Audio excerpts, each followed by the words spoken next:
নমস্কার বন্ধুরা, travel with wild canvas থেকে বেরিয়ে পড়লাম আবার কিছু বন্ধুবান্ধব নিয়ে। এইবারে আমাদের গন্তব্যস্থল পেঞ্চ ন্যাশনাল পার্ক, যেখানে জঙ্গল নিজেই গল্প বলে। মধ্য ভারতের এক বিস্তীর্ণ এরিয়া জুড়ে এই পেঞ্চ ন্যাশনাল পার্ক।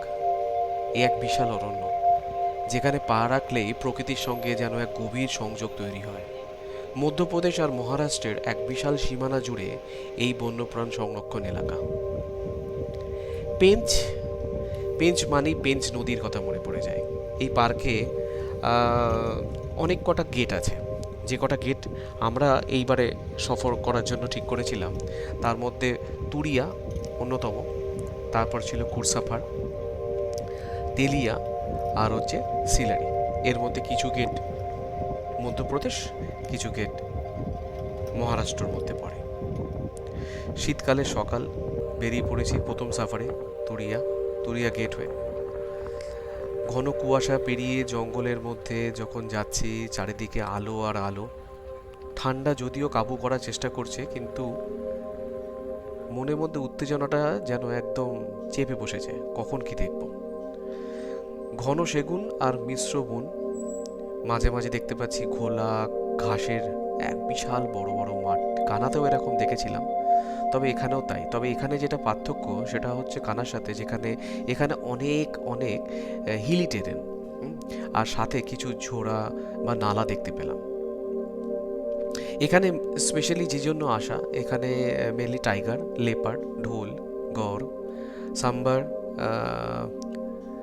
নীলগাই তো আছেই, আর স্লথ বিয়ার। তবে গাইডদের কাছে শুনলাম স্লথ বিয়ার এখন সংখ্যায় খুবই কম, দেখা যায় না।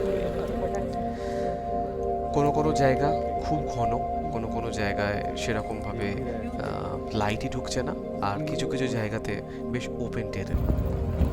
এই করতে করতে আমরা তুরিয়া জোন পেরিয়ে এই পরের দিনে আমরা চলে এলাম কুরসাফারে। সকালে সাফারি আমাদের একদম ভালো যায়নি, যদিও অনেক জায়গায় কল পেয়েছিলাম, কিন্তু কলের পর আলটিমেটলি কিছু দাঁড়ালো না। বিকেলে আমাদের প্ল্যান ছিল সিরারি। আমরা যেখানে ছিলাম তুরিয়ার কাছে সল্ট ট্রি রিসর্ট বলে একটি রিসর্টে ছিলাম। রিসর্টটি বিশাল বড় রিসর্ট এবং একটি প্রাইম রিসর্ট। আমার মনে হয় তুরিয়া গেট থেকে জাস্ট 1.5 কিলোমিটার দূরে জায়গাটা। আমরা ওখান থেকে প্রায় 1 ঘন্টা আগে, মানে লাঞ্চ করেই আমরা 1:15 আমরা ওখান থেকে বেরিয়ে পড়েছিলাম।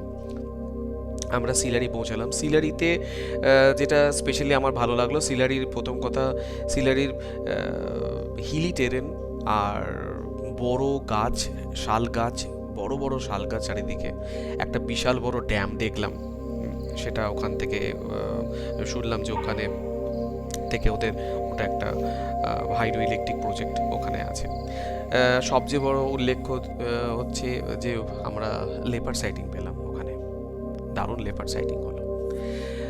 পরের দিন সকালবেলা, ওটা আমাদের লাস্ট সাফারি ছিল তেলিয়ার আমাদের লাস্ট সাফারি। সেখানে আমাদের খুব হোপফুল, ওখানে দুটো টাইগ্রেস খুব মধ্যে ওয়েট করছি তুরিয়া গেটের বাইরে।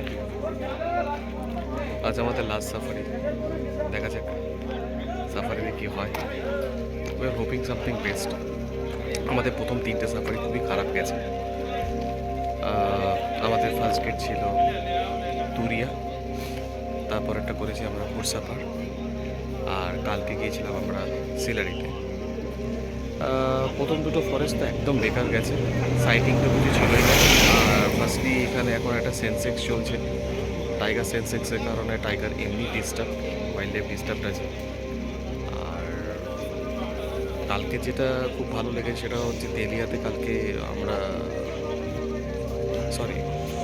আমাদের সিলারিতে কালকে আমাদের ভিউজ খুব ভালো লেগেছে। Landscapes are very beautiful. তো দেখি আজকে কি হয়।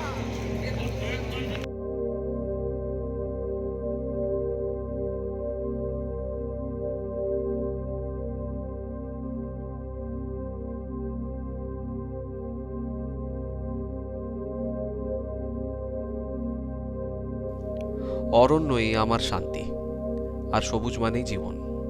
তাই বারবার প্রকৃতির কাছে ফিরে যাই, জঙ্গলের দৃশ্য দেখার জন্য নয়, অনুভব করার জন্য।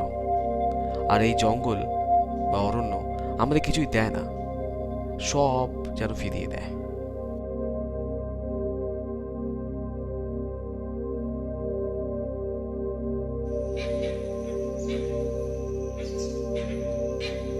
অপেক্ষা শেষে প্রকৃতি হাসলো।